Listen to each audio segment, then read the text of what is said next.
Bem-vindos. Falaremos hoje do direito administrativo. Então, vamos a algumas lições que se aplicam ao dia a dia do engenheiro ligadas ao direito administrativo. Lembro que esse material ele é protegido quanto ao seu conteúdo, então é vedada a sua cópia, a sua distribuição, e o uso desse material é exclusivo para quem está cursando a disciplina. Algumas referências bibliográficas utilizadas na elaboração deste material.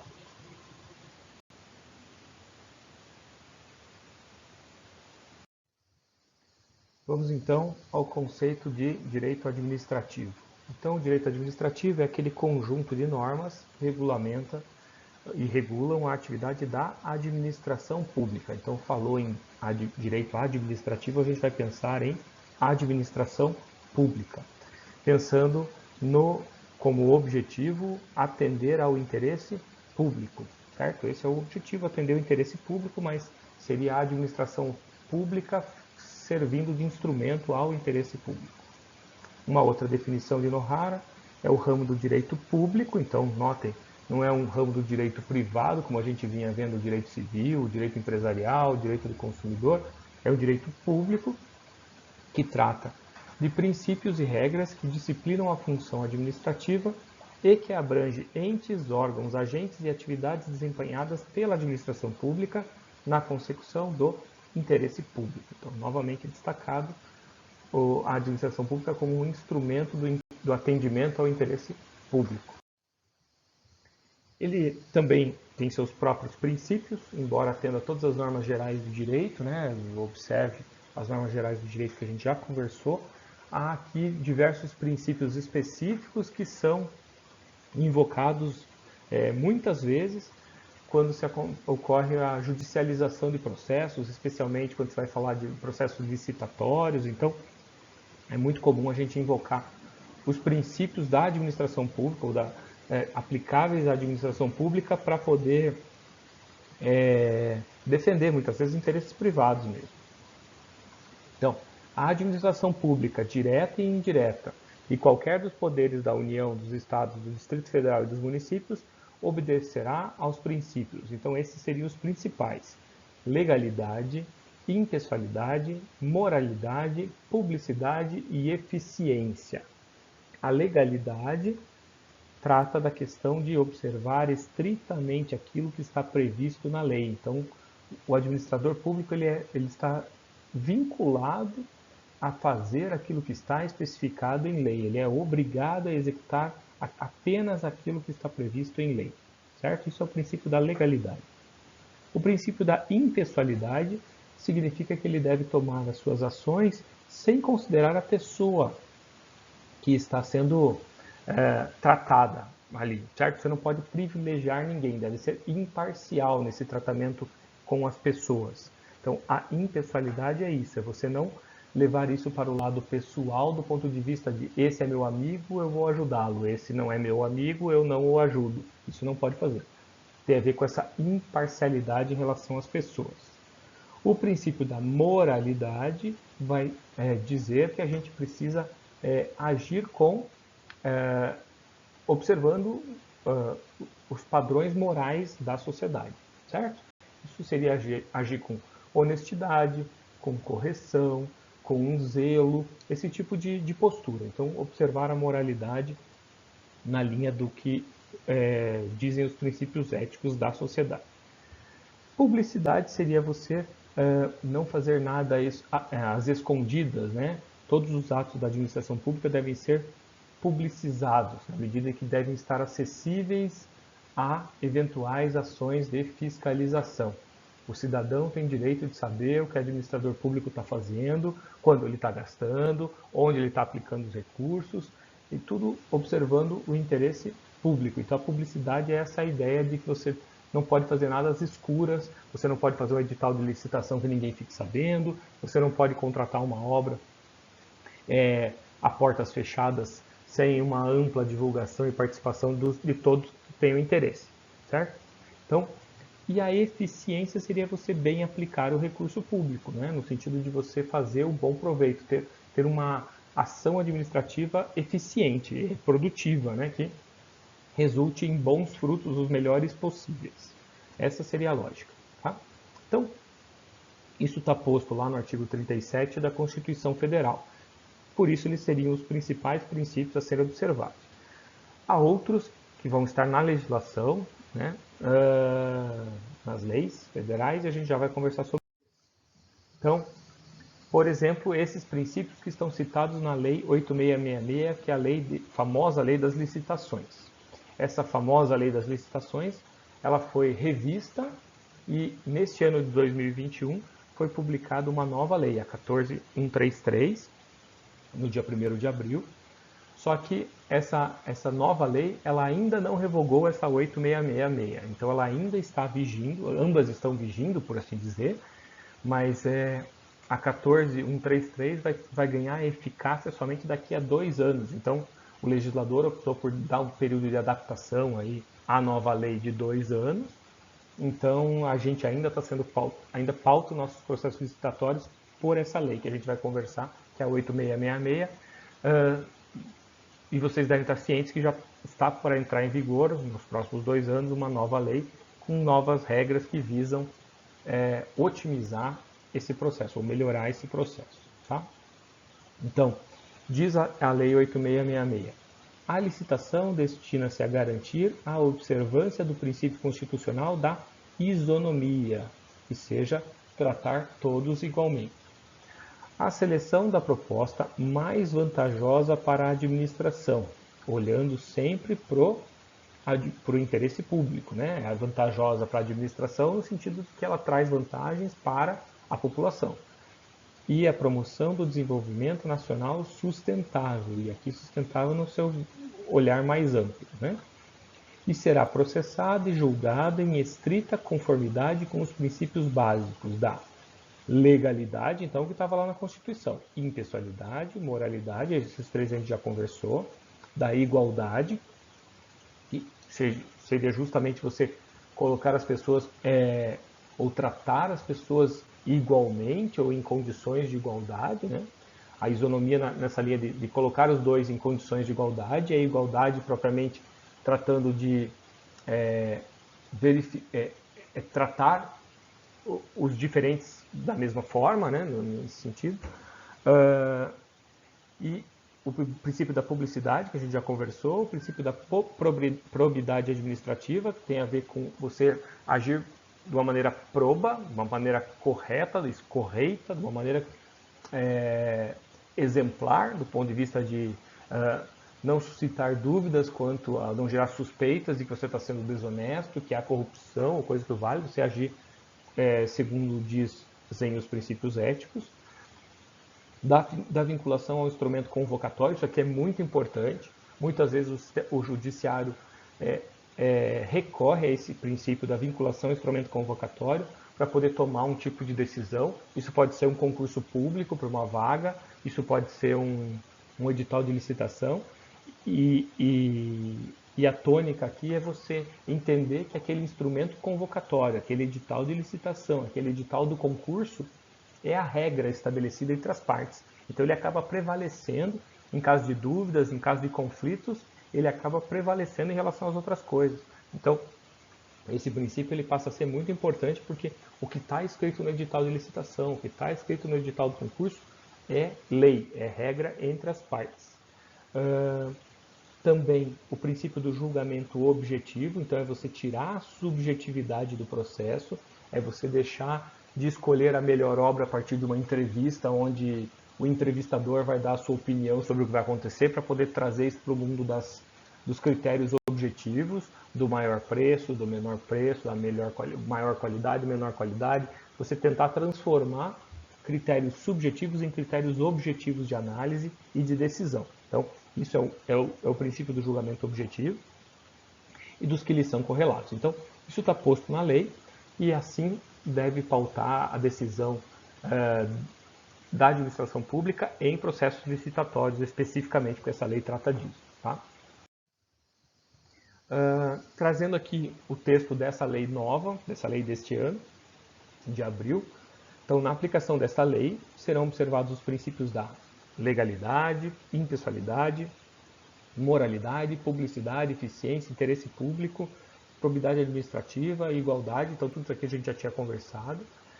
E aí vem alguns princípios novos que o legislador fez questão de citar, do planejamento, da transparência, da eficácia, da segregação de funções, da motivação, da vinculação ao edital, né, do julgamento objetivo, da segurança jurídica, da razoabilidade, da competitividade, da proporcionalidade. Então, você tornar o ambiente licitatório, essa concorrência pública, algo efetivamente competitivo na medida em que isso traga vantagens para a população, que isso atenda ao interesse público, né? Você garantir uma competitividade justa, do ponto de vista de você garantir que o menor preço, a maior qualidade sejam atendidos ali naquele edital. Você trazer segurança jurídica na medida em que você respeita o passado, né? Você respeita as regras do jogo, você respeita o tipo de decisão que vem sendo tomado, os hábitos, os costumes, e isso trazendo previsibilidade àquilo que vai acontecer, né? Então você não ficar procurando pelo em ovo do ponto de vista de inovações metodológicas em cada processo licitatório, porque isso traz insegurança, e é o que não se pretende, é isso que visa coibir o princípio da segurança jurídica. Da razoabilidade, ou seja, agir com a razão, né, não ficar também inventando argumentos ou subterfúgios para tentar justificar determinadas atitudes, né.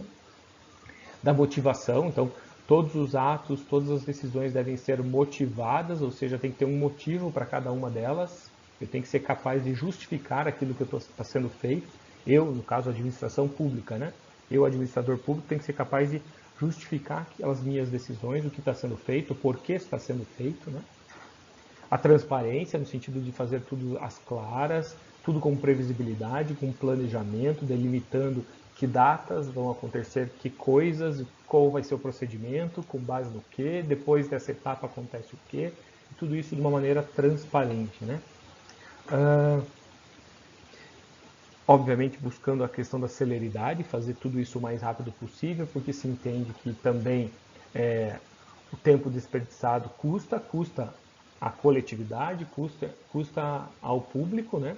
A economicidade do ponto de vista de auferir o maior ganho financeiro possível, sem, contudo, deixar de considerar a questão da qualidade, a questão técnica, né? E o desenvolvimento nacional sustentável também já estava previsto ali, você visando a questão da sustentabilidade no seu viés mais amplo, né? E as outras disposições da lei de introdução às normas do direito brasileiro, que a gente já conversou no início do curso. Quando a gente fala em administração direta e indireta, a gente remete a esse decreto-lei, certo? Então, a administração federal compreende a administração direta, que basicamente inclui aqui os serviços integrados na estrutura administrativa da Presidência da República e dos ministérios, então todos os órgãos ligados diretamente à Presidência da República e aos ministérios. A administração indireta, que compreende as seguintes categorias ou entidades dotadas de personalidade jurídica própria, ou seja, elas têm autonomia do ponto de vista jurídico, elas têm seu próprio CNPJ e agem de uma maneira independente, certo? Seriam as autarquias, por exemplo, a Universidade Tecnológica é uma autarquia, uma empresa pública, uma sociedade de economia mista, por exemplo, a concessionária, a Sanepar, uma empresa pública, por exemplo, os Correios, e fundações públicas, certo? Então, esses quatro tipos de entidades, elas pertencem à administração indireta. O Ministério do Meio Ambiente, o Ministério da Economia, o Ministério do Planejamento, de uma maneira, eles pertencem à administração direta. A própria Casa Civil, a Secretaria de Governo, tudo isso pertence à administração direta.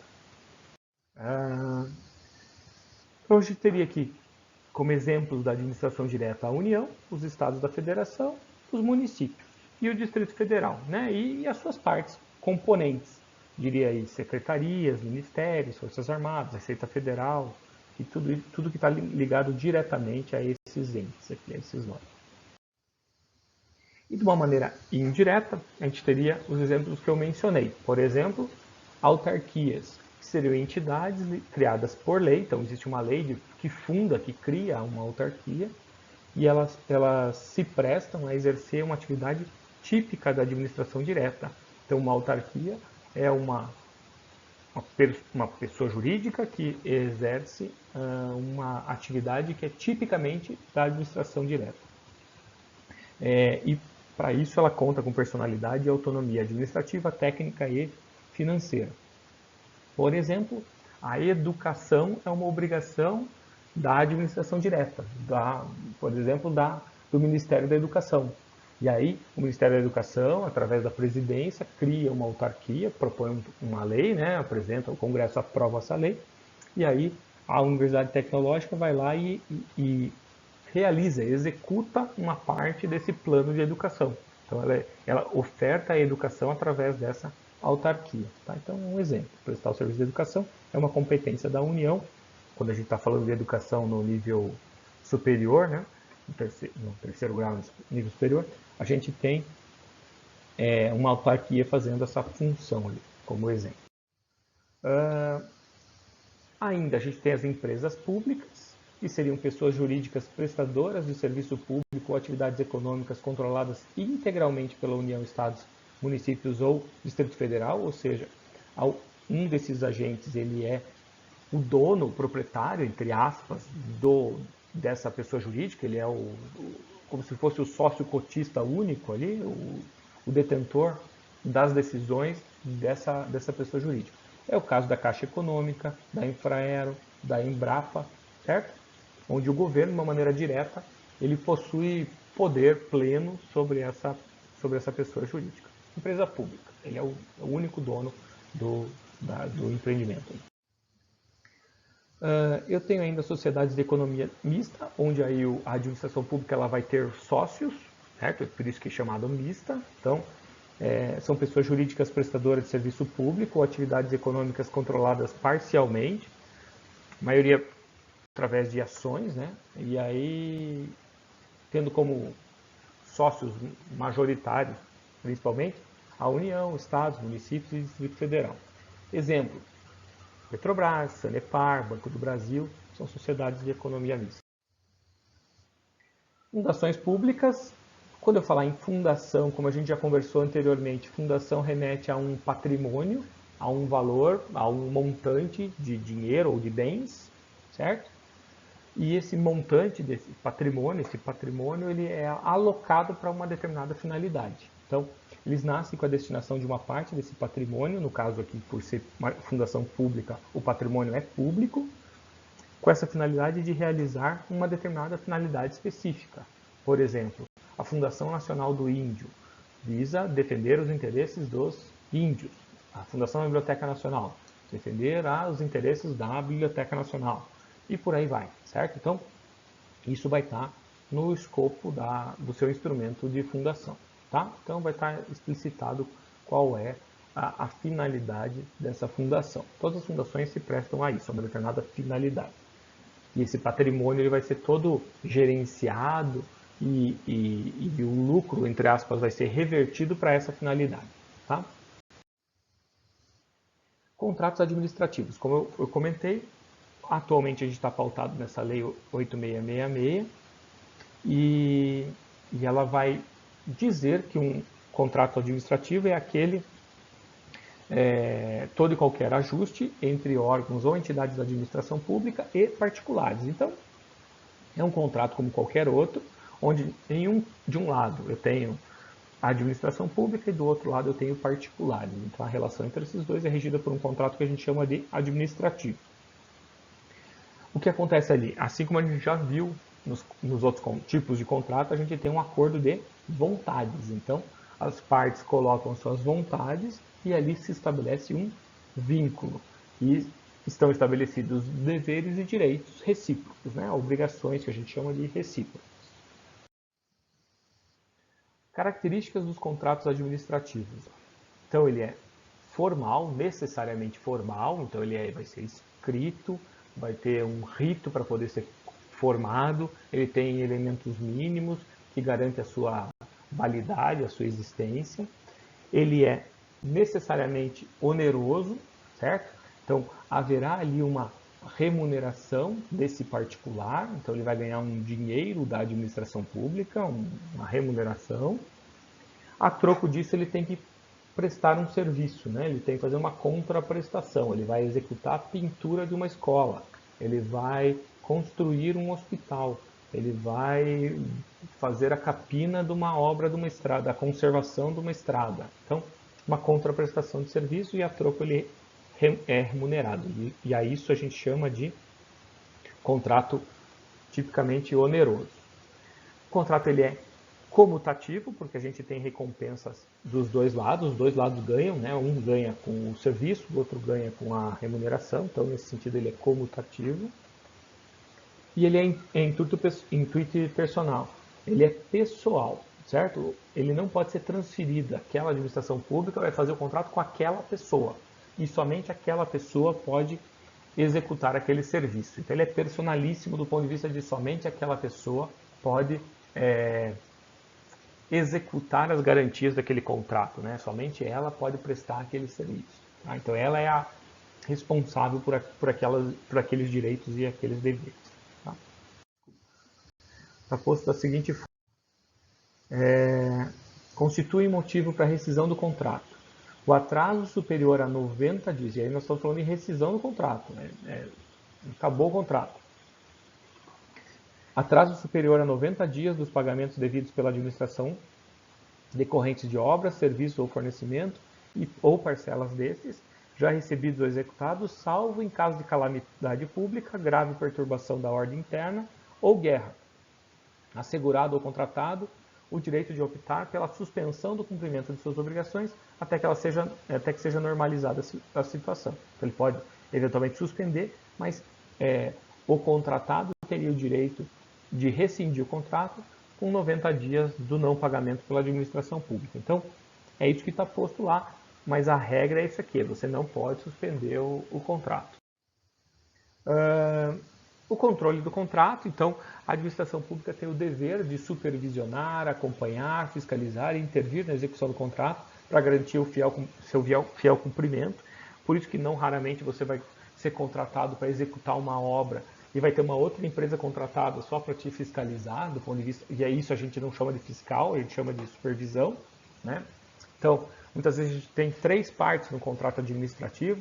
A gente tem aquele que executa a obra, aquele que supervisiona a obra e aquele que fiscaliza a obra. Então, uma construtora executa a obra, uma outra empresa especializada, muitas vezes uma empresa de consultoria, supervisiona a obra, então ela vai auditar a obra periodicamente, acompanhar a obra no detalhe, ajudar a compor ali as medições, ou fazer as verificações sobre as medições. E essa empresa é uma empresa terceirizada do mercado também, um particular que também está prestando um serviço para a administração pública. E a gente tem a terceira figura, que seria o agente fiscal. O fiscal, na maior parte das vezes, é alguém da própria administração pública, é um servidor concursado e ele sim é o fiscal do contrato. Então ele tem o poder de aceitar ou não aceitar aquilo que está sendo apresentado. Muitas vezes ele vai gerenciar ou fiscalizar mais de um contrato ou vários contratos, de modo que ele não teria tempo para poder fazer essa supervisão no detalhe, ou às vezes é um volume de serviço muito grande, né, que demandaria uma supervisão muitas vezes especializada. Vamos pensar uma grande obra que tem questões ambientais, questões geotécnicas, questões de saneamento, questões, sei lá, enfim, várias questões especializadas, e aí o fiscal faz uso do serviço da supervisora para poder lhe ajudar na fiscalização do contrato. Então ele acaba cobrando as duas empresas, né, tanto a executora quanto a supervisora, mas ele tem a palavra final ali quanto a aceita ou não aceita a medição, né, paga-se ou não paga-se pelo serviço prestado, entendendo que ele foi adequado ou não foi adequado. A exigência de garantia, então é típico de contrato administrativo, você prevê uma garantia, então não raramente o edital de licitação vai exigir a prestação de uma garantia de até 5% do contrato, 10% excepcionalmente, e esse valor é uma caução, né? Ela é devolvida ao final do contrato. E ela visa justamente garantir o cumprimento do contrato, acontecendo qualquer problema, ou de não entrega, ou de falha, de defeito na prestação de serviço, pode-se fazer valer essa garantia, né? Então, falando ainda da questão das licitações, quando eu falo licitação é um conjunto de procedimentos administrativos, porque parte da porque é emanado, né? Ele parte da administração pública, e essas licitações servem à compra ou contratação de prestação de serviços pelos governos federal, estadual, municipal e Distrito Federal, né? Então, a gente tem que esse processo de licitação ele é regido por essa lei que a gente está conversando, a 8666, a lei do pregão, e essa lei complementar 123, que fala das benesses, entre aspas, das pessoas jurídicas de pequeno porte e microempresários, e também agora dessa nova lei de licitações, que é a que eu citei para você. Então, o edital de licitação é um documento em que vão estar colocadas as regras a serem observadas pela comissão de licitação ou pelo pregoeiro, dependendo da modalidade de contratação. Esse edital de licitação é uma lei interna da própria licitação, como eu mencionei para vocês anteriormente. Ela não pode conter cláusulas ou condições que comprometam a competição, então, observando aquele princípio da competitividade que a gente comentou. Vai ser nulo se o edital for essencialmente, ou for caracteristicamente genérico, impreciso ou omisso em pontos essenciais, né? A ideia é que ele seja preciso, assertivo, pensando naquele princípio do julgamento objetivo, né? Ou se ele tiver exigências excessivas ou impertinentes ao seu objeto, de modo a privilegiar alguém. Então você imagina que um administrador público quer, de uma maneira dolosa, privilegiar um conhecido dele, que tem dono de uma determinada construtora. E aí ele exige um acervo técnico que só um profissional que está contratado por aquela empresa possua. Então vai exigir um acervo técnico em obras geotécnicas realizadas em clima temperado, executado com mais de 2 anos e meio de experiência, no período chuvoso, com um nível de lençol freático variando entre 10 e 15 metros, com água subterrânea. Então, se você começar a dar muitos detalhes do ponto de vista de restringir muito, a tendência de ter cada vez menos pessoas competindo ali é muito grande. E muitas das vezes acaba ocorrendo esse direcionamento indevido quando existe pelo administrador público a má-fé, né? A intenção de fraudar ali o processo licitatório. Obviamente isso não pode acontecer, então o correto é que esses acervos técnicos exigidos em processos licitatórios sirvam minimamente a garantir que há ali uma experiência, uma qualidade, um know-how por parte do licitante em relação ao objeto do contrato, ao que vai ser executado ali. Então, isso que é importante de ser observado pelo administrador público. Então, muitas vezes isso vai parar no judiciário, impugna o edital, trava tudo, e aí a concorrência, a licitação não vai para frente por conta dessas coisas. Como eu estava mencionando aqui, muitas vezes acontece a impugnação do edital. Então, vamos em frente.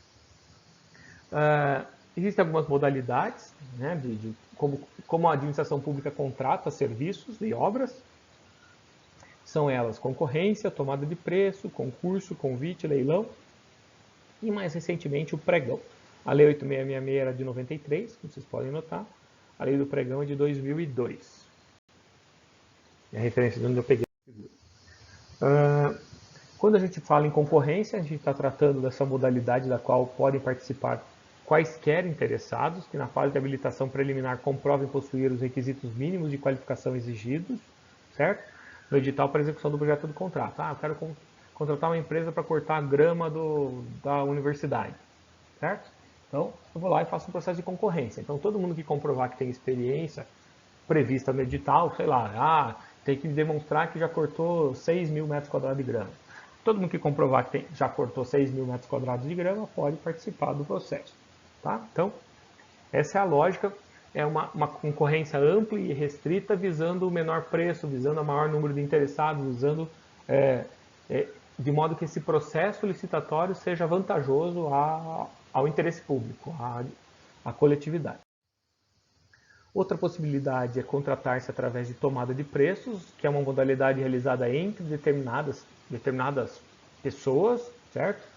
Esses chamados interessados, eles devem estar previamente cadastrados, então você faz uma tomada de preço, você vai buscar o preço, como se você fizesse orçamentos, tá? Você faz orçamentos com determinadas pessoas cadastradas, tá? E essas pessoas que atenderem as condições exigidas para o cadastramento, até o terceiro dia anterior à data do recebimento de propostas, observada a necessária qualificação. Então, nesse processo de tomada de preços, de apresentação de preços de propostas, pode participar todo mundo que está cadastrado e, eventualmente, aqueles que se cadastrarem, ficar sabendo que a administração pública vai comprar cadeiras. Então, eu fabrico cadeiras, mas nunca vendi para a administração pública. Posso ir lá me cadastrar? Posso. E aí isso tem esse prazo de 3 dias antes aqui do recebimento para poder concluir esse cadastro e mandar o meu preço para lá também. Tá? Então, a administração pública vai vai fazer a contratação com base nos preços apresentados, obviamente, e na maior parte dos casos, buscando ali o menor preço. Tá? Carta convite, essa aqui é mais direcionada ainda do que a anterior, então não basta você ter um cadastro, então a administração pública ela vai direcionar ou vai convidar, né, esse é o termo técnico, vai convidar determinadas pessoas a apresentarem propostas. Então tem que ser convidados pelo menos 3 pessoas, quando eu falo pessoa, é pessoa jurídica, né, mais comum, mas poderia ser pessoa física também, mas são convidados pelo menos 3 pela administração pública para apresentarem propostas. E a administração ela vai escolher quem ela quer convidar entre os possíveis interessados, cadastrados ou não. Certo? Então ela convida quem ela quer. A divulgação deve ser feita mediante a fixação de cópia do convite em quadro de avisos no órgão ou da entidade. Hoje em dia se coloca na internet isso, né, quem está sendo convidado, localizado em lugar de ampla divulgação. Lembrando que em 93 não era comum a internet, né? Então é por isso que os termos da legislação ainda eram estes. É possível a participação dos interessados que não tenham sido formalmente convidados, então você entrar de penetra na festa aqui, sem ser convidado, mas que sejam do ramo do objeto licitado, desde que estejam cadastrados no órgão ou na entidade licitadora ou no sistema de cadastramento unificado similar. Certo? Então, essa é a lógica. Então, quem for convidado apresenta os preços, pega 3 preços, e aí a administração pública pega o menor e contrata. Concurso. Então, concurso é justamente onde você vai abandonar o critério do menor preço e você vai passar por uma ideia de buscar também qualidade. Então, essa modalidade é utilizada para selecionar e premiar trabalhos de cunho técnico, científico e até artístico, mediante a instituição de um prêmio ou remuneração. Por exemplo, fazer uma nova sede da universidade. Eu poderia fazer um concurso para ver quem apresenta o melhor projeto. E aí você vai instituir uma comissão julgadora e vai determinar qual é o projeto mais bonito, mais sustentável, mais eficiente, sei lá, para construir a nova sede da universidade. E aí, com base nesses critérios, são definidos definido o melhor projeto, né? Os critérios dessa licitação, cujo objetivo é incentivar atividades ligadas à ciência, arte ou tecnologia, devem ser definidos no edital. Claro, de novo, quanto o princípio que a gente já conversou da justificativa do critério objetivo de análise. Né? Essa tem que ser a busca constante da administração. O leilão está relacionado à venda de bens imóveis e inservíveis da administração pública, podendo ser realizado também para bens apreendidos ou penhorados judicialmente pelo poder público. Então, nessa modalidade, vence o participante que apresentar o maior lance, que é o inverso. A administração pública quer vender, quem pagar mais, leva. Certo? Então, leilão é mais comum, até vocês já devem ter ouvido falar. O pregão é uma modalidade de licitação, cada vez mais em uso, onde você vai escolher a proposta com base no menor preço, e ela serve à aquisição de bens e serviços comuns, qualquer que seja o valor estimado, e a disputa é feita entre propostas e lances sucessivos. Então, cada um vai apresentando uma proposta quero comprar uma cadeira. Eu vendo a cadeira para você por R$100, o outro vende por 99, daí vem o outro, aparece por 98, daí vem o primeiro, fala, não, então eu faço por 97, o outro faz por 96, e aí você vai baixando o preço até não interessar mais para ninguém, interessar só para um, e aí, através desses lances sucessivos, vence o que apresentar o menor preço. Tá? Então, bens e serviços comuns são aqueles rotineiros, usuais, sem maiores complexidades, cuja especificação é facilmente reconhecida pelo mercado. Então, não tem nada de muito peculiar, são bens corriqueiros. Tá bom? Então, esse era o básico que vocês têm que dominar, têm que saber sobre o direito administrativo para poder sobreviver na engenharia. Qualquer dúvida ou pergunta, eu estou sempre à disposição. Tá bom? Grande abraço a todos.